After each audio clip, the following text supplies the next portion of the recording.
most resilient parasite. An idea. A single idea from the human mind can build cities.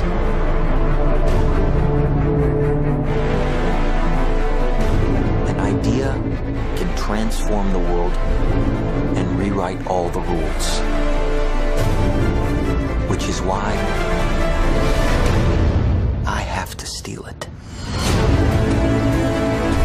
He's hiding something, and we need to find out what that is.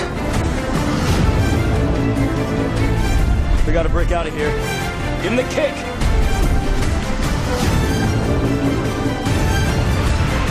This was not a part of the plan! Wake me up! Wake me up!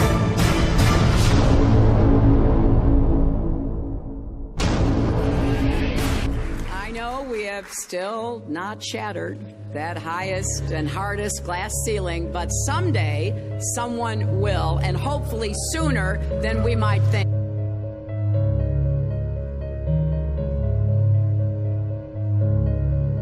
As the galaxies go whizzing by over the glass domed ceiling. Now tell me that doesn't work for you.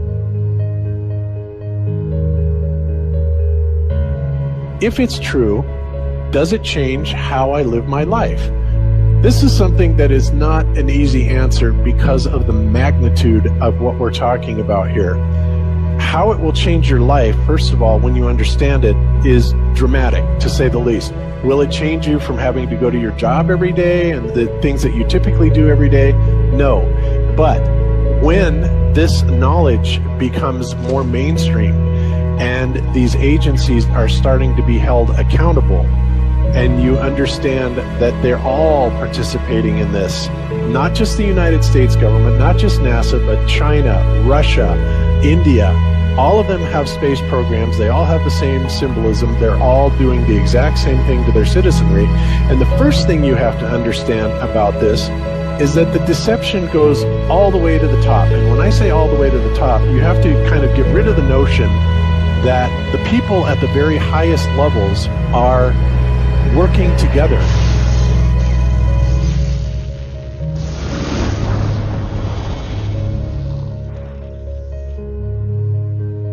Why would they do this? Why are they trying to hide the fact that we are on an infinite plane or on a flat earth rather than a ball? Well, if you isolate people into the idea that they're on a blue marble that's in the middle of a universe that is really insignificant, and there's thousands or millions and billions of other worlds and possibly other civilizations, that makes most people think that we are insignificant and that we did actually come about as some sort of an accident. Now, when people believe that, their minds are much more malleable into being given the idea that there is no God, there is no creator. And because of that, that also gives the controllers this fertile soil to build other deceptions on.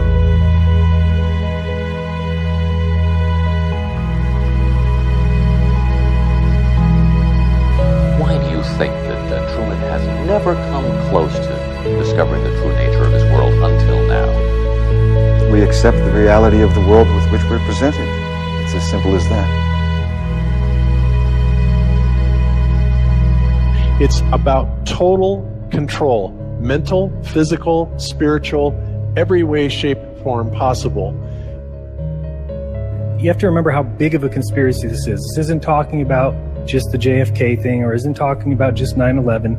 It's on an umbrella kind of system to where it is the biggest deception that there is. It actually exposes every other deception, and nothing else brings down the power of the elite because it really exposes education, science, the economy, television, museums, universities. Think of all the things that have been fooled.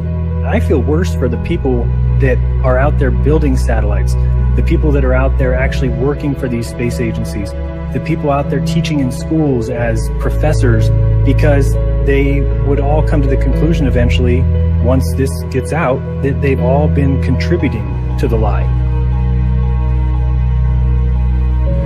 Why do you believe what you believe? Prove it without using NASA or any other space agency, the government or military of any country in the world. Why would I say that? NASA has been proven to be liars time and time again. I could spend a whole weekend here showing you the lies of NASA. How many of you believe your government is 100% honest and can be trustworthy? And how many of you know the military answers to their government? Okay, so if those three sources are all proven liars, why would you trust them? Fool me once, right? Shame on you. Fool me twice, shame on me. I say, continue to believe pathological liars and you're an idiot. But that's what we've all done. And so, I look at these stuff, we've all seen the textbooks, we've all seen the videos and movies and all these things, and there's so much of it. Do you know what the budget NASA has? You know how much they get? How much money they get? Have you seen the movie Gravity? Okay. That's made for about $100 million, give or take. And if you saw the movie Gravity, that was pretty impressive. I saw it on IMAX, big screen, like, wow. I mean, I felt like I was with Sandra Bullock flying around in space, freaking out myself. Okay, this is what they're able to do with $100 million. What are you able to do with tens of billions of dollars a year since the 60s? Now, in my opinion, we're being lied to not only about the shape of the Earth, we're being lied to about the very nature of reality itself. In 1954, Admiral Richard Byrd, a highly decorated naval officer, conducted an interview where he alluded to the idea that there may very well be land beyond the poles. Admiral Byrd, you've been to both the North Pole and the South Pole. Is there any unexplored land left on this Earth that might appeal to adventurous young Americans? Yes, there is. But strangely enough, there's left in the world today an area as big as the United States that's never been seen by a human being. And that's beyond the pole, on the other side of the South Pole, from Middle America. And I think it's quite astonishing that there should be an area as big as that unexplored. That's a tremendous So challenge. there's a lot of adventure left down at the bottom of the world. Well, Admiral, do you hope to see that? We don't know. That's the big problem. We don't know where we are. Okay? That's what we're all trying to figure out here. But there is the Antarctic Treaty where, 53 or so nations have signed saying that no one's going to lay claim to Antarctica and that there are massive restrictions for travel there. You can't just get up and go to Antarctica on your own. You have to have a tour guide with you, and there are only certain entry points, and there are limits on where you can go search. Personally, I think the unconquered South face is the only one worth scaling. It's a 20,000-foot sheer wall of ice, but that's never stopped me before.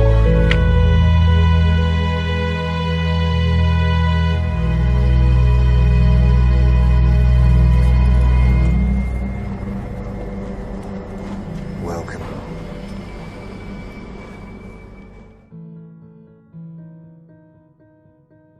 No, I just want to stand on top of the wall and piss off the edge of the world.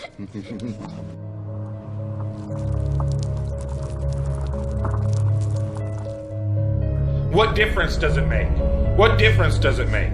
Yeah, that's their favorite line. Got a lot of people, what difference does it make? You can't figure out what difference it makes?